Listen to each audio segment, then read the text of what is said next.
Donc Véro, est-ce que tu pourrais nous parler un petit peu là de cette année d'un point de vue légumes, techniquement, qu'est-ce qui s'est passé, voilà. Comment vous l'avez vécu cette année Bon, ben bonjour. Alors, comment on l'a vécu? On a vécu le Covid déjà, bonne chose. Donc, ça a été un peu compliqué de mettre un peu en place au début comment assurer les distributions malgré ce confinement. Bon, a priori, ça s'est plutôt bien passé. Niveau légumes, on n'a rien perdu, tout a été distribué. On est passé en quinzaine de manière que nous, on puisse organiser du fait qu'il y avait des paniers sur certains groupes à préparer par rapport à la surface de distribution. Donc voilà. Donc on a fait ça en quinzaine. Les groupes, d'ailleurs, on les remercie d'avoir pris en charge les distributions. Après, nous, du fait qu'on a été avertis par nos fournisseurs au niveau du Covid, donc du coup, on a pu aller récupérer en urgence tout ce qui était plantes, tomates, poivrons, aubergines. Notre fournisseur de terreau bio pour préparer nos cultures, nos semis, tout ça nous ont prévenus, donc on a fait tout ça juste avant que tout le monde ferme. Notre semencier, pareil, notre fournisseur a anticipé, donc on a pu quand même malgré tout avoir nos semences. Alors, pas forcément au moment désiré, mais bon, on a pu quand même être fourni. Donc, on a quand même anticipé ça. On a stressé comme des fous, mais je pense un peu comme tout le monde.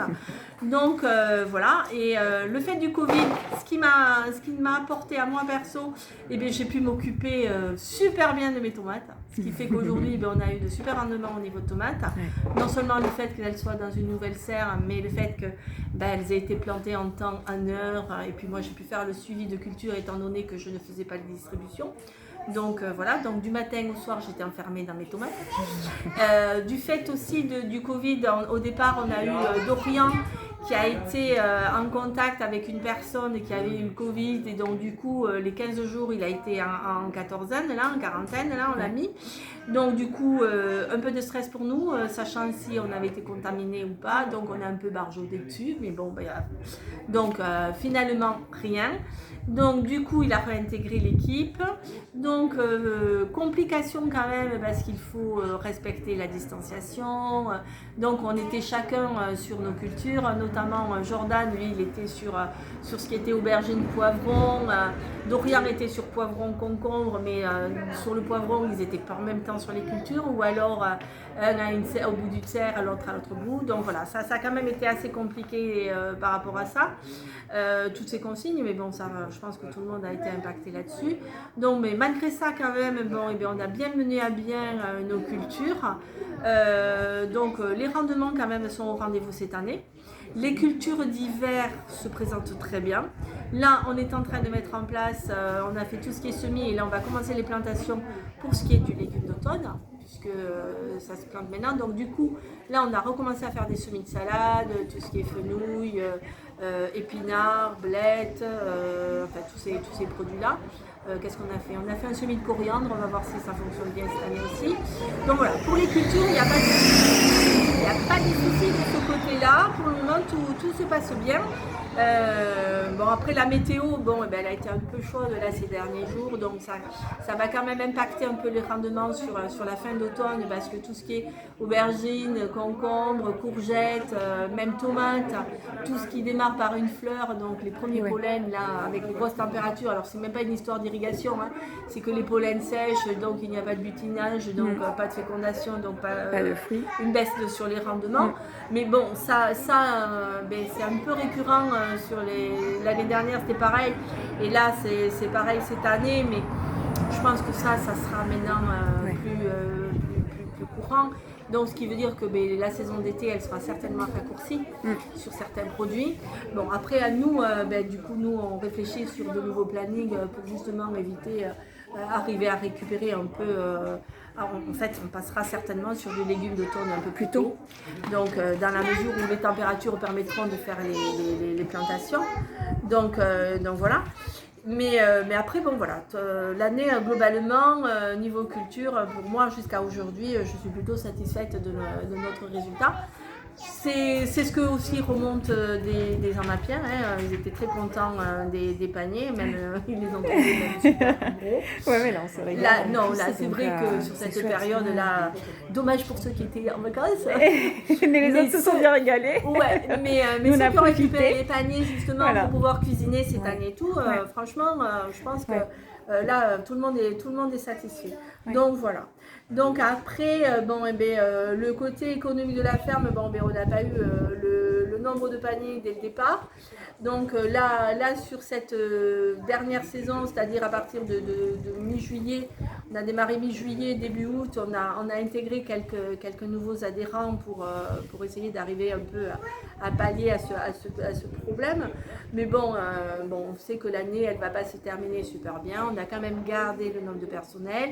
On a même, pour être sûr et performant sur les cultures d'hiver, on a pris un saisonnier d'un mois justement pour planter les citrouilles et le poireau notamment.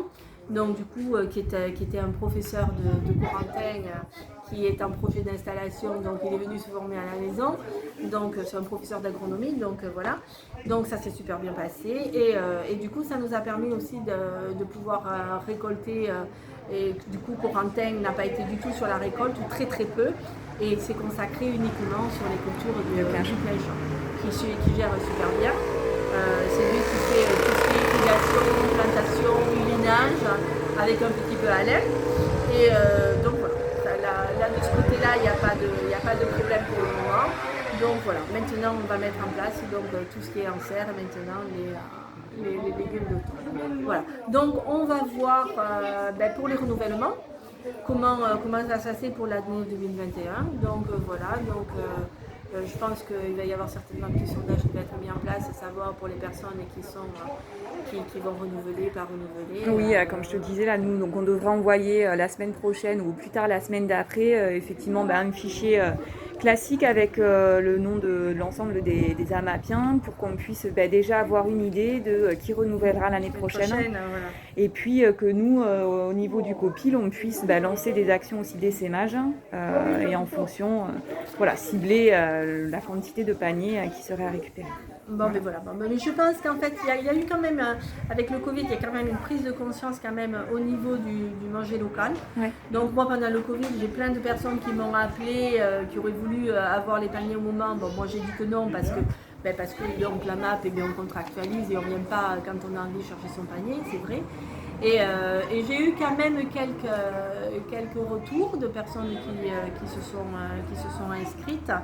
Donc voilà, je pense que pour la rentrée, parce qu'il y en a beaucoup qui pensent quand même qu'on est complet à aujourd'hui, donc du coup on va diffuser pour le renouvellement et voir comment ça se passe. Donc je pense quand même que la MAP a quand même de beaux jours devant elle, donc peut-être qu'avec cette vidéo on arrivera peut-être à mobiliser un peu plus de monde. Voilà.